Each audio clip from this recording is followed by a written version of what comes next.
tukagarukana gutya. Twigeze kuja hantu tumwivuga butumwa turabayumbe benshi tuyobega umwe hazara tukajya ariko twamara kujya ntitumenya haciye. Ese ko turi mu kuja kuri yama tukayobegwa uzujya uzurara ngo ntitwoshorerana kuko tujanye kabiri ka yokoza umuntu iso si gitambo gishimwa n'Imana. Twaje kumenya makuru hazara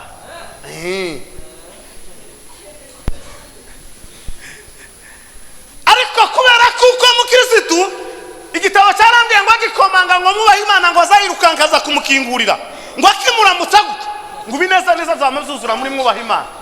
Bamwe batangira kuri deva shini, bamwe batangira kuzuzwa ngo avuze induru ngo mwirinzi na nyirarukundo ngo baza birukanga ngo babwira ijambo rikomeye mukirisitu ngo baramubwira ngo ijoro ntituryama utatuambia habari unatoka wapi unaenda wapi uravahe ukaja.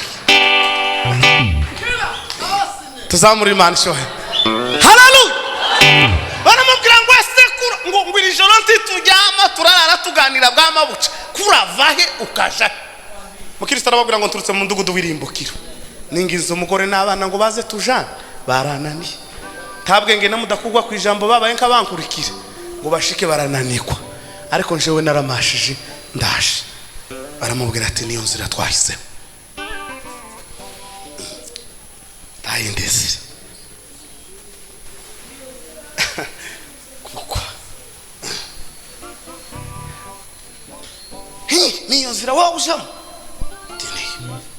iyo iri igitambo kizima gishimwa n'Imana. Yesu Kristo aza gutegurira bagenda bagutera intege.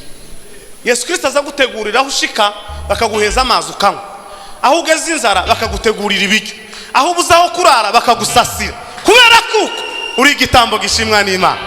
Tuzamurira Imana ishubahiro haleluya. We azagenda gutegurira akazamenya ngo guyereka zogera i Burundi ikanisa rya Gaperizo mwakira niyambuka agiye mu Rwanda Fosco izamwakira nagari Bugande hari irinda azagenda ntegurira kubera kuko ndi igitambo kizima.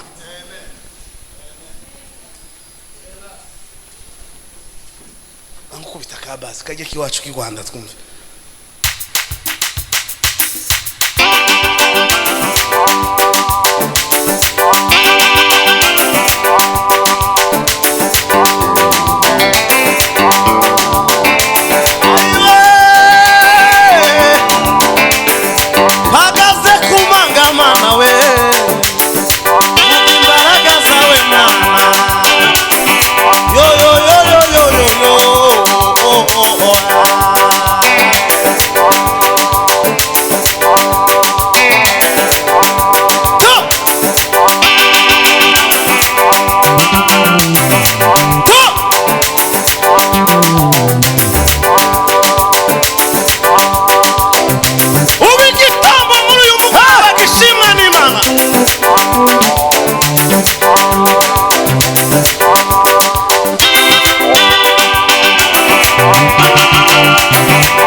Muhagarara soze n'ubundi bwira mugenzi wawe isashimwe mukomera bamaze kuririmba amashimwe.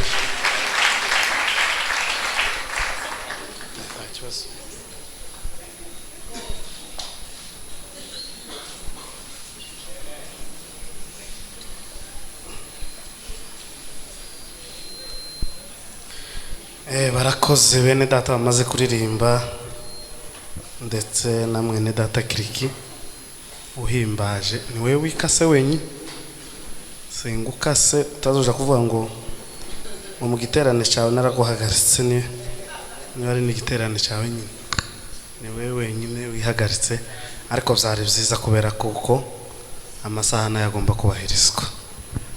Dukomere Imana amashi dushimiye Imana iduhaye guterana. Imana nihabwe icubahiro.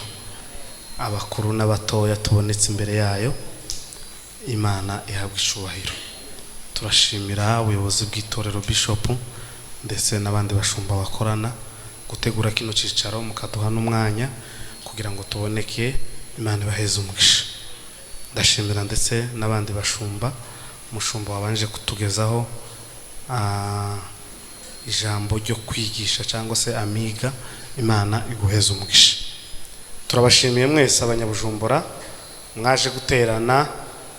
Ndizera ko kino giterane cyangwa se kino gitaramo cyana kabiri kitahahora, ariko kuba mwacumvise mukaza gutarama, Imana ibaheze umugisha. Abayumbe ndababona, ba Kofi, abaririmbyi, Imana ibaheze umugisha. Ndashimira bene data twavanyije iri Kigali. Hari mwene data Bosco niwe twazanyije nawe, bariya bacu nabo baza ukwabo, ariko twese cyari kituzanye ni ukuvugira Imana. Rero turashima Imana yabarinze aho bari bagize ibihe byiza, natwe aho twari turi twagize ibihe byiza. Rero Imana ihabwa icubahiro. Ndashimira bene data b'abanaziri Yusufu ndetse nabo bakorana Jackson na timu yose. Imana ibaheze umugisha. Guhera kuri uyu mudamu wavuye hirya ushize yaje kudutega, turi hariya kabisa nkuko pastor yabivuze, n'umuntu usa wo kwita ku bashitsi. Imana nawe twamuhaye rendez-vous kuko tuzoca iwiwe, ngo yari afite kutugurira ngo turye, asanga turagiye. Za faranga ukomeze ugwize n'izindi, tuzoza turi timu babe nk'abarya bagubwe neza, kandi uzobugaburiye Imana. Rero Imana ibaheze umugisha. Aimable umucuranzi, Imana iguheze umugisha. Rero reka tuganire ijambo umwanya muto kubera ko amasaha aragiye, tuvuge bukeya nitumara dukomeze. Nejo na materaniro mu gatatu tuzoba turiyo n'aba bashitsi bose, muzoze tuzokomeza dutarame. Turi ni wanyu twaje gutarama, siko kwiza, kandi mu gihe twaje kubataramira muzoze twumva Imana, niho bizomera neza. Musoke yagiye, hari akaririmbo yararirimbye hano inyuma numva aragacikisha. Uliumbwa lakini haukuumbwa, jina lako jema dali nakupenda. Ntabwo mfite ijwi ryo kuririmba neza, ariko izoba byatunganye wenda nidukomeza no karirimba. Reka dusome ijambo ry'Imana ko ndabona abantu babasohoka. Byoba byiza musohotse tukabwiriza ari uko mwasohotse, kugira tukomeze tubona umuntu ataruka, ntabwo bizabimera nka neza. Abagenda gose hariho abo baturutse kure, na amahoro kabisa, kubera kuko amasaha tugeze biremera kuko utaha. Dusomere bose igitabo cy'Abaroma ibice ni 12.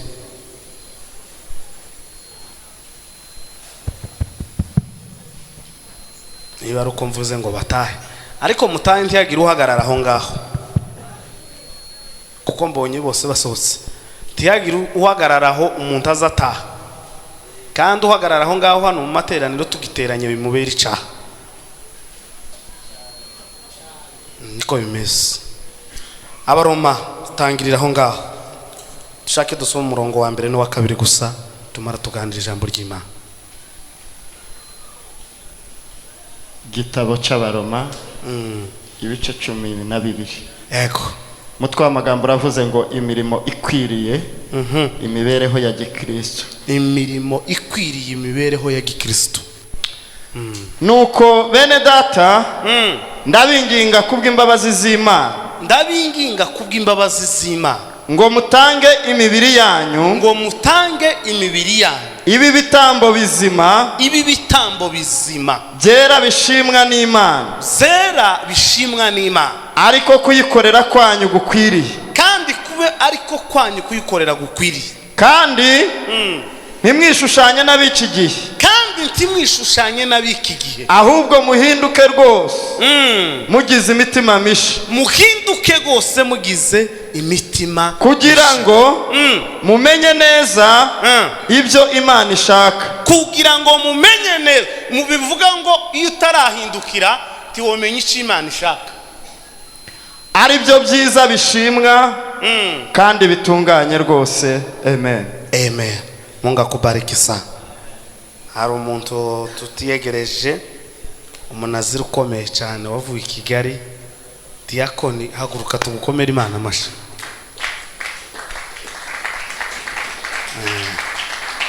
Uyu nguyu azi protocole pastor cyane cyane, sinziga niba asigaye aba hano, umuyobozi wiwe sinzi kunta atamwiyegereje, ariko ni inshuti yanje, wenda ntiyari yabibonye, ni inshuti yanje, aza akora protocole, ni uza wicaza abantu mu kabiri akawukora ukabona ko ari ikintu kimurimo kabisa.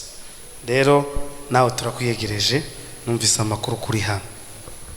Tugiye kuganira ijambo mu mwanya mutoya rivuga ngo kuba igitambo kizima gishimwa n'Imana. Kuba igitambo kizima akarusho kigashimwa n'iki? N'Imana. Ushobora kuba uri igitambo ariko ukaba igitambo kidashimwa, ariko njewe ndavuga igitambo kizima cyera kandi gishimwa n'Imana. Paulo yandikira Abaroma, urugwandiko yagwanditse afunzwe ari muri gereza. Urugwandiko rwajanywe n'umukobwa witwa Foibi, umudiyakonikazi w'itorero ry'Ikenkariye, niwe wajanye runo rwandiko arushira Abaroma. Paulo kubera urukundo yari akunda Abaroma, yumvishije ibyababayeho, abandikira no magambo arababwira ngo nuko bene data, simbategeka, singira gute, ahubwo ndabinginga. Bwana sifiwe. Sinshaka kubashira ku ngufu, simba forsa cyane, kuko Bibiliya iratubwira, usomye azavuga hepfo ngo ndetse n'ububasha bwo kubutegeka nari mbafite, ariko ngo simbategeka, ndagira gute, ndabasaba. Haleluya, haleluya. Simbategeka kugira ngo bigende neza, ahubwo ndabinginga kubw'imbabazi zima ngo mutange imibiri yanyu ibi bitambo bizima byera bishimwa n'iki? N'Imana. Muri uyu mugoroba ndashaka kukuganiriza hejuru y'ijambo ryo kuba igitambo cyera gishimwa n'Imana. Tugomba kuba ibitambo bizima bidashimwa n'ubujumbura, bidashimwa na papa na mama, habe niyo bobigaya. Paulo yandikira Abaroma 10:16 ndagira ngo aravuga ngo muntahirize Priskila na Akwila ngo baciwe igihanga ku bwanje, ngo ariko muntahirize Apele ngo wemewe n'Imana. Bwana sifiwe. Tushobora kuba turi ibitambo byemerwa n'abanyabujumbura, tukaba turi ibitambo byemerwa n'abo mu itorero, ariko tutarabi ibitambo byemerwa n'Imana.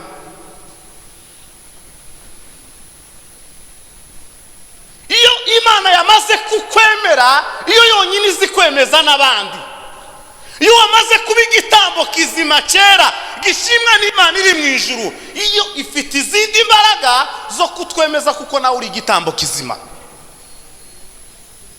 Haleluya. Twazamurira Imana icyubahiro. Haleluya.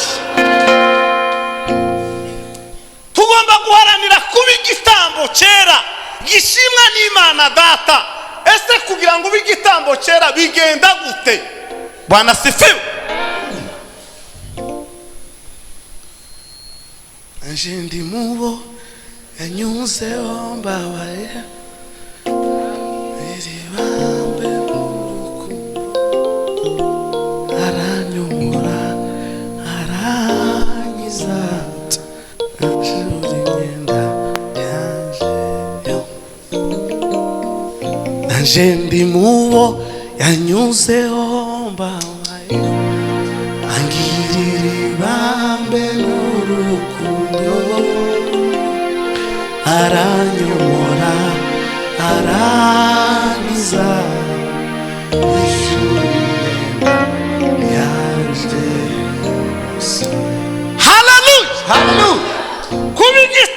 kizima gishimwa n'Imana. Umurongo wa kabiri watubwiye ngo kandi ngo ntimwishushanye n'abiki gihe. Bwana sifiwe. Iyo uri igitambo kizima gishimwa n'Imana Data, turi igishushanyo tiwishushanya n'abiki gihe. Ugira ingendo yawe, ugira imvugo yawe, ugira uzukora, ugira ukusa kubera kuko tiwishushanya n'abiki gihe.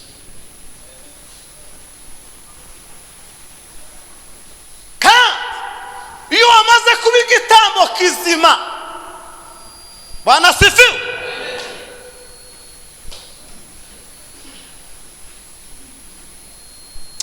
ndanezerewe. Tuzamure Imana icyubahiro.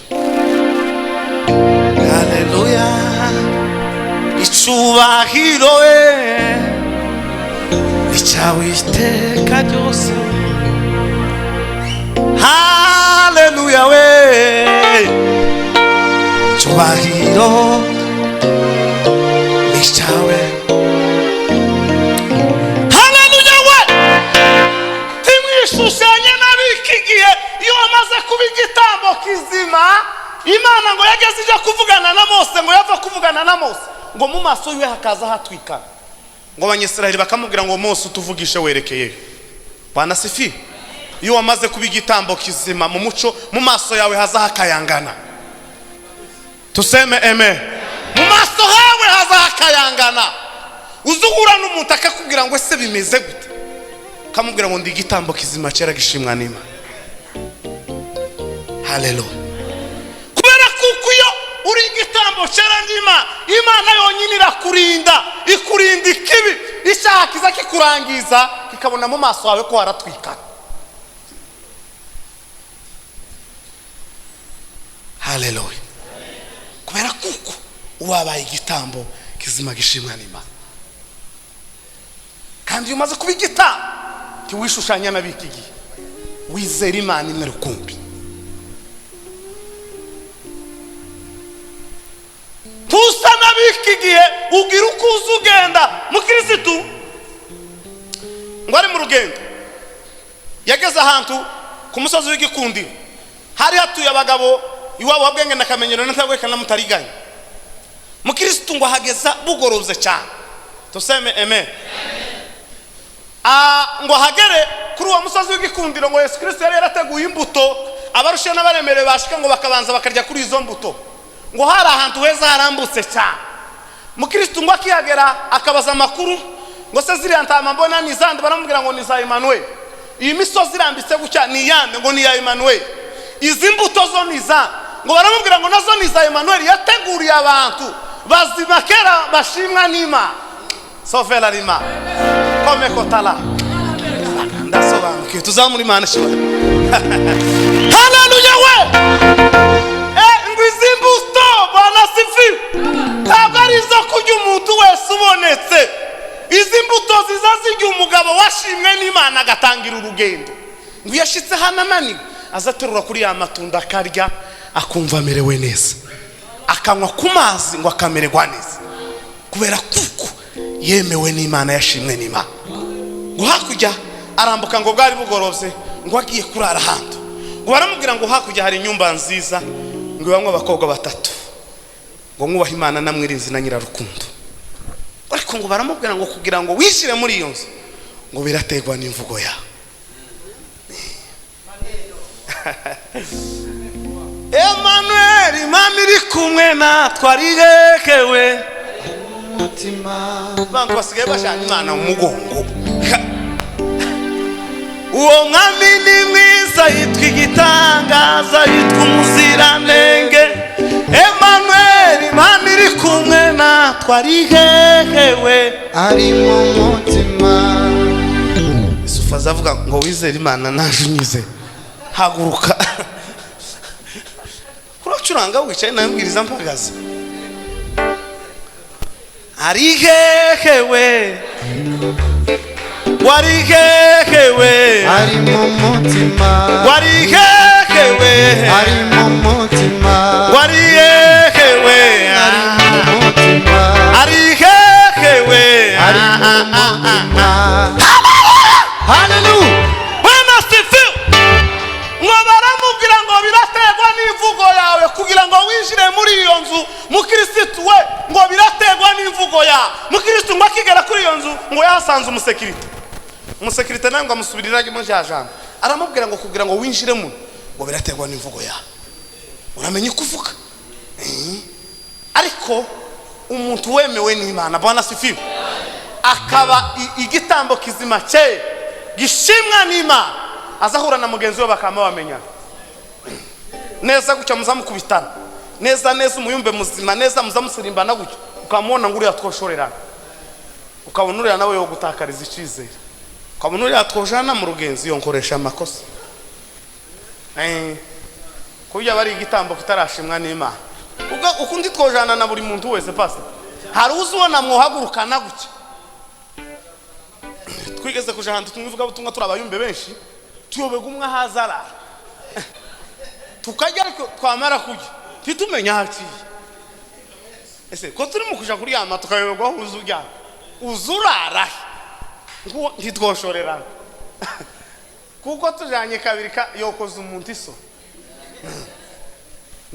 si igitambo gishimwa n'Imana twaje kumenya amakuru ahazara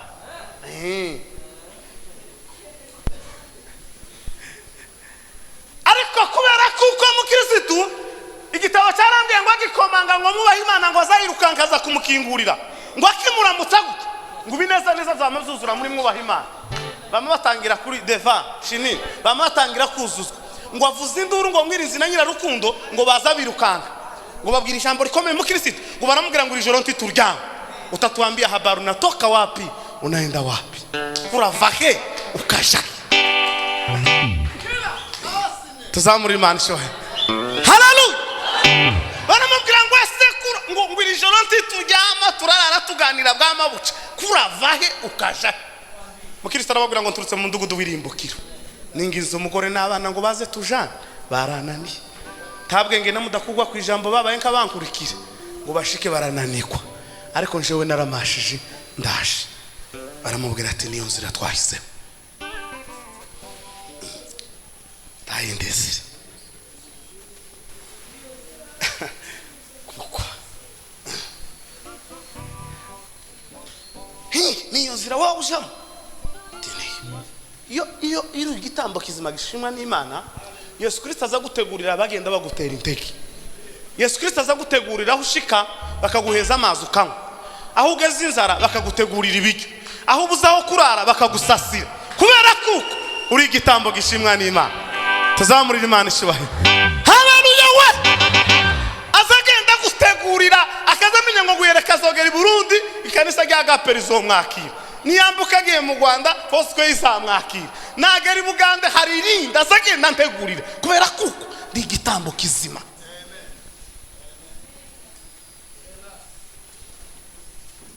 angukubita kabazi kajye kiwacu ki Rwanda twumve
soze n'ubundi bwira mugenzi wawe ngo ubigitambo kizima gishimwa n'Imana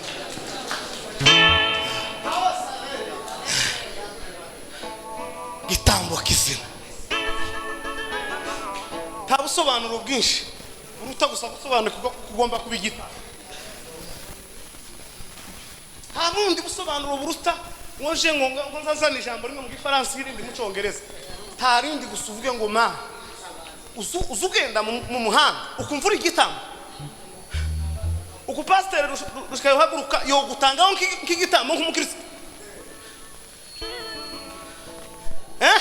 iyo ugiye umusabye uruhusha azasigara ameze gute iyo uri igitambo kizima azagenda umutima wiwutusha ariko iyo utari igitambo kizima uzugenda ariko akavuga ngo uyu muntu yokoresha kanisa rya Agape ikosa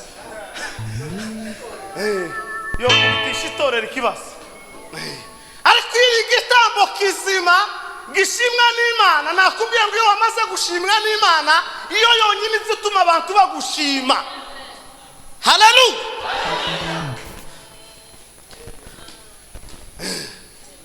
Iyo yonyine gusa wewe dufite ikibazo cyuko twebwe dushaka kuba ibitambo bishimwa n'abantu turi kumwe ariko ntituba igitambo gishimwa n'iki n'Imana. Banzu bigitambo gishimwa n'Imana izo gushimwa n'abantu bireke. Yesu yaje mu isi ntibamwemera ari we wabakoreye ibintu byose kanswe wewe utubiri hepfo mugani wa Yusufu ngo niba muri interieur bamuzamuga ibitoki ndabiha gute ni igitambo kuba igitambo gishimwa n'Imana. Yesu Kristo wenyine azagenda kwemeza akakwemeza abasore akakwemeza abahungu kumuragira ngo mbanza hano ngafata ijambo imbere ya bishop oya kuko imyaka yanje ni ya tireshe sindi wo kwigisha abantu bagabo bicaye ariko kubera kuko ndi igitambo cyemewe na Yesu tuzamura Imana ishobora. Haleluya. Haleluya. Kubera ko ndi igitambo cyemewe n'Imana, Imana igutunze itoroshe amabuye yayo sayo mu isoko ayaye singuye umuriro wanyu uri mu kugenda isazi nukazugara ku saa 6 iyo nuko ama wakabusa wazugera mu mwijima ukaka wagera kuzuba ukaka mu gitondo ukaka nijoro ukaka kubera ko wamaze kuba igitambo gishimwa n'iki n'Imana. Tugomba kuba ibitambo bishimwa n'Imana data. Iyo wamaze kuba igitambo shaka imvuga y'amagambo nimara dusirimbe twicare dusenge. Iyo wamaze kuba igitambo gishimwa n'Imana abisi baza baguhuka. Umwanditsi yanditse aravuga ngo titwishushanye nabiki gihe. Iyo wamaze kuba igitambo cyera gishimwa n'Imana tubigisa nabiki gihe baza bakubona bakakubwira ngo uriya we ntiduhuye uriya ntasa natwe tangana natwe tahuye natwe takora bimwe natwe kubera iki kubera ko kuba wabaye uburi mu rugero rwumvikana uburi nko mu kindi gihugu uburi mu bundi bwami nawe akaba mu bundi bwami kandi imbaraga zanje nizamu tibiba bihuye.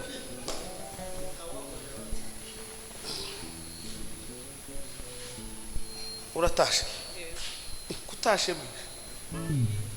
bakubwiye ukarara iso mugiye utaturamukije saho bigitambukize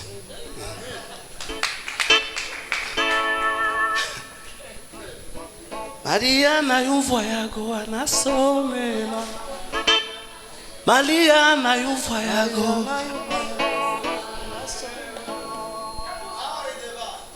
Maria na yumva yago anasomela mwezi kwindangu umuganda